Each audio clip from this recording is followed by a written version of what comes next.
Glory to Jesus Christ.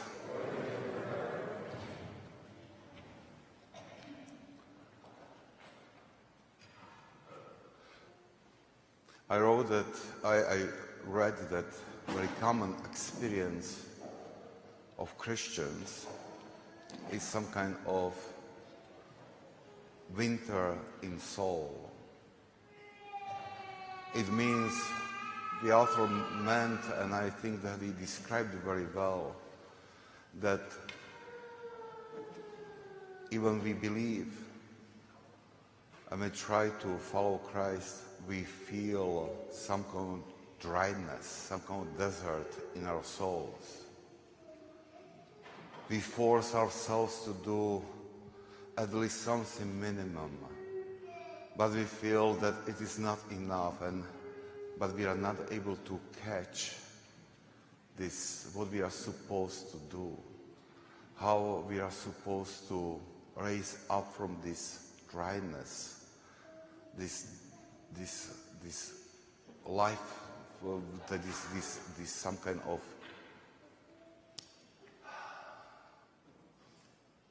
state of soul when we feel there is no real life there. And well, we can find a lot of reasons for this state of soul. When everything what is connected with religion, with faith, it seems like really heavy weight on our shoulders. When it even doesn't make sense for us why we are supposed to do all those things we hear and we know that we are supposed to do. And this is common state of soul, which comes from, there's a lot of reasons why this state of soul can come. When we really lose this zeal for God, when we don't care even in some way about our soul, about our salvation.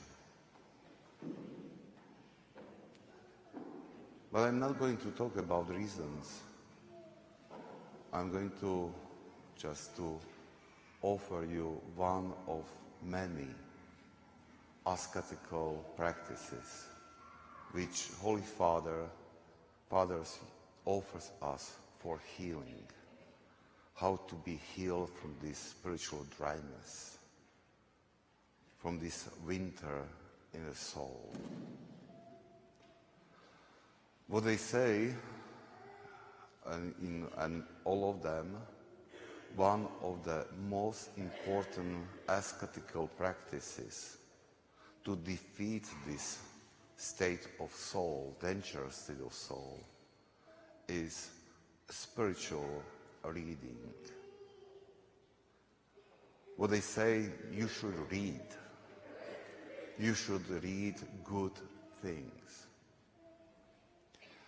And what they mean under this good reading is, they say, you should read life of saints, how they lived.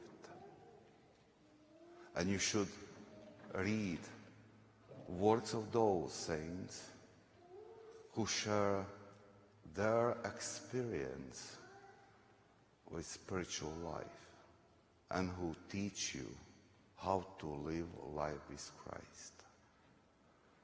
You should read it every day to get impulses and challenges and advices from them.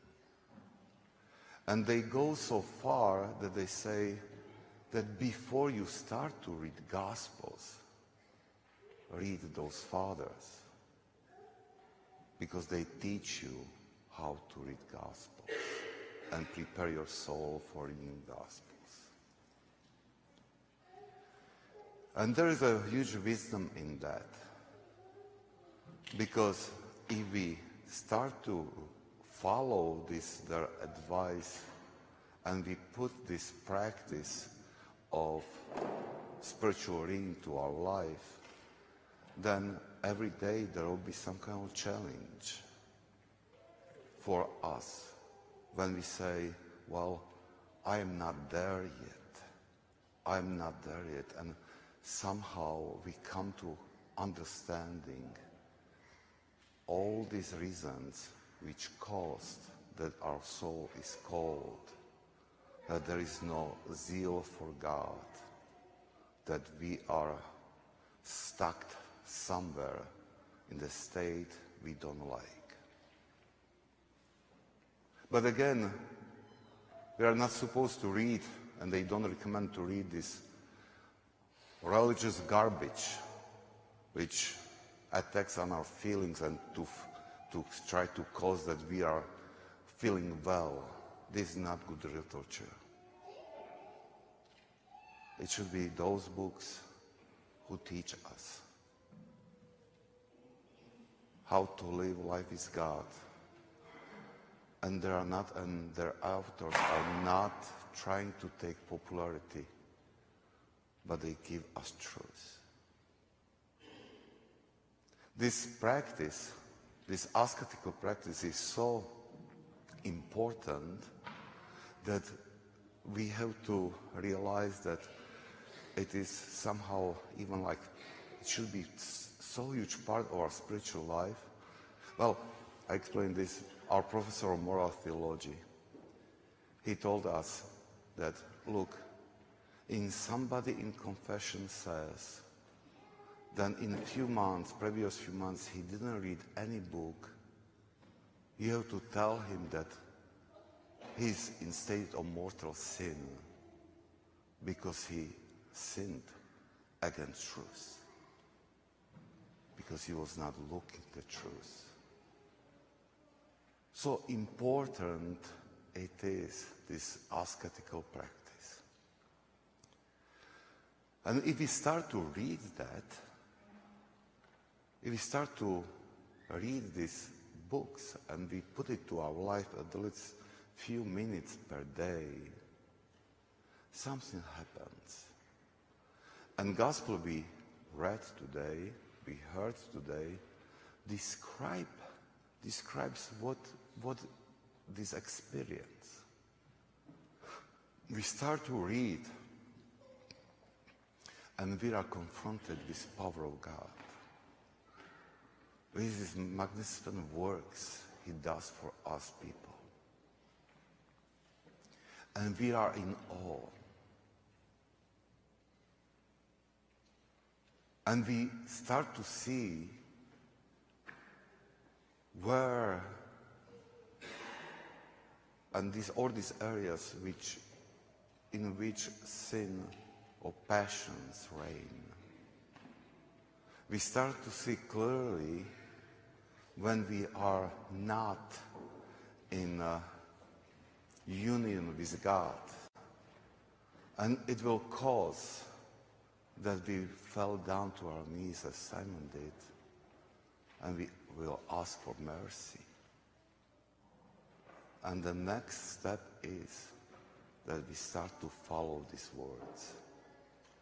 Maybe we will do something not perfect, something what is not totally perfect, but at least we will make one more step towards truth, towards putting this truth to our life. Isn't it happening in our life when we hear words of gospel, or we read about example from life of a saint, or we read some kind of sacred text and we say, well, I'm not able to do this. It is not from people of this time. And we put it away. We remove and we say no to that seed which can grow in our heart and to transform our life. How many times it happens that we really hear something, but we are ignorant to this. How many times we read this some kind of calling of Christ from gospel, but we forget about this gospel when we leave the church. And this is why, because we are not adjusted to this spiritual reading, to this ascetical practice, which opens us every day for some kind of challenge in our spiritual life, in our life with God. But when we start to do this every day, then gospel on Sunday will have a huge impact on us.